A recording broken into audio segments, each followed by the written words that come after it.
तो hello A7 education में स्वागत है यार। तो यार आज की बात करेंगे जियो टेक्निकल इंजीनियरिंग की, है ना।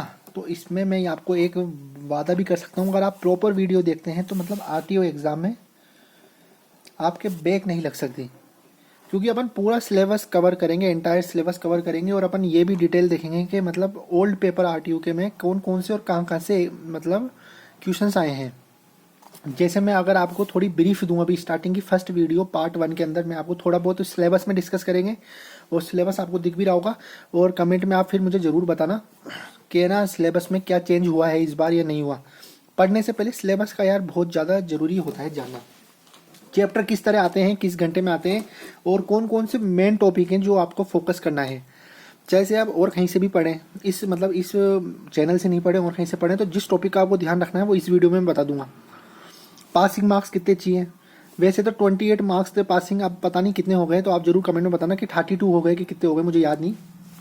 तो देखो क्या होता है, जियो टेक्निकल सिलेबस बहुत बड़ा है लेकिन बहुत ईजी भी है। अगर स्टार्टिंग से पढ़ते हुए गए ना तो सारी चीज़ें ईजी है। जैसे soil and soil mass constituent में अपन बात करते हैं water content, specific gravity, void ratio, porosity, degree of saturation, air void air unit weight. तो मतलब ये चीज़ तो मैं आपको ऐसे सिखा दूंगा यहाँ तक कि गेट के भी क्वेश्चन आप ऐसे निकाल लोगे कि आज तक कोई नहीं निकाल पाए। टिप्सों पे याद करा दूंगा फॉर्मूले। फिर उसके बाद आता है determination of an index property of soil, जिसके अंदर अब पहले की जो बात चल रही थी वो क्या प्रॉपर्टी थी, और जो दूसरी प्रॉपर्टी है वो सोइल की बात कर रहे हैं, जिसमें water content, specific gravity, particle size distribution और सीव एनालिसिस है, जिसका आप कॉलेज में एक्सपेरिमेंट भी करते हो। फिर उसके बाद जो मेन टॉपिक आता है जिससे कभी कभार आरटीयू क्वेश्चन पूछता है, वो पूछ लेता है मिनरल स्ट्रक्चर में, इलाइट, मोंटमोरोनाइट और केओलोनाइट। फिर आता है डार्सी लॉ ऑफ परमेबिलिटी। और फिर उसके बाद कुछ पार्टिकल साइज में जैसे आईएस क्लासिफिकेशन। अब जैसे अपन को क्लासिफाई करना है कि अपन ऐसे बोलते हैं कि कोर्स ग्रेन सोइल या फाइन ग्रेन सोइल, तो अब इसको क्लासिफाई कैसे करा, तो क्लासिफाई से। तो ये टॉपिक इस जगह कवर होता है। मतलब अगर ये चीज़ अगर कोई ने पढ़ ली तो बहुत सी चीज़ उसको आ गई, और आरटीयू में इससे बहुत आता है। फिर उसके बाद अपन चलते हैं मोर सर्कल ऑफ स्ट्रेसेस, इससे भी बहुत ज़्यादा आता है, क्योंकि इसके अंदर एक चीज़ आती है बोजेन्यूक इक्वेशन और वेस्टर्नगार्ड इक्वेशन। तो ये चीज़ बहुत इंपॉर्टेंट है, क्योंकि कभी कभार एक डिफरेंस का क्वेश्चन आ जाता है कि इन दोनों में क्या एनालिसिस के अंदर क्या डिफरेंस था। फिर उसके बाद अपन करते हैं तो एक कंपैरिजन ये भी आता है कि कंप्रेसिबिलिटी और कंसोलिडेशन में क्या कंपैरिजन है।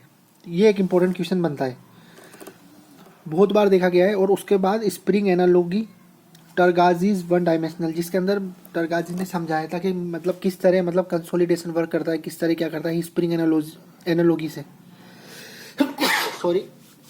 तो ये भी बड़ा इंपॉर्टेंट है, इससे भी क्वेश्चन आने की संभावना है।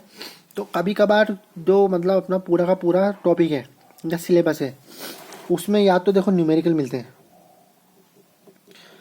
या कभी कभार थ्योरी मिलती है। लेकिन ज़्यादातर आजकल ऐसा होने लग गया कि देखो न्यूमेरिकल के साथ थ्योरी भी आ जाती है और थ्योरी के साथ न्यूमेरिकल भी आ जाती है। मतलब एक ही क्वेश्चन में बहुत कुछ दे देते हैं वो, समझ रहे हो आप। उसके बाद है stability of a slopes, Taylor stability with number, earth pressure, active pressure, horizontal and incline cohesive backfills. तो ये सारी बातें करेंगे। देखो आज की वीडियो में सिर्फ अपन ने ना एक बार ये क्रॉस चेक कर रहे हैं आरटीयू के सिलेबस से कि यही सिलेबस आपको मिला है, इसमें कोई चेंजेस हैं या नहीं है।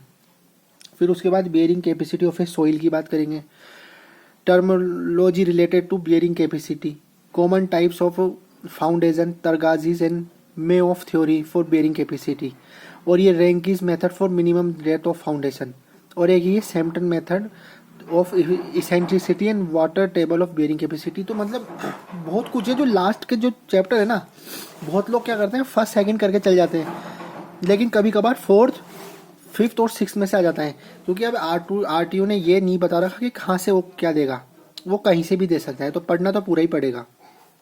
तो अब पढ़ना कैसे, पढ़ना स्टार्टिंग से है। सिंपल चीज़ों को लेंगे अपन, जैसे सिंपल पूरा जो चैप्टर 2 है वो इतना सिंपल है, अगर मेरे साथ बने रहोगे चैप्टर 2 चैप्टर 3 तो तुम्हारा मतलब एक एक 2 हफ्ते में हो जाएगा, रेगुलर बने रहोगे तो। और मैं वीडियो डालता रहूँगा और तुम्हें बिल्कुल परफेक्टली सिखा दूंगा मैं कि किस तरह आरटीओ में एग्ज़ाम आता है। तो ये वीडियो आरटीओ के लिए, आरटीओ एग्ज़ाम जब होते हैं अपने तो उसमें किस तरह आते हैं ये। तो बस यार, आज के लिए अपन ने सिलेबस की बात करी। अगली वीडियो से अपन अपना चैप्टर जो सॉइल है, सॉइल कॉन्स्टिट्यूएंट है, उस पर बात करेंगे और उस पर आएंगे।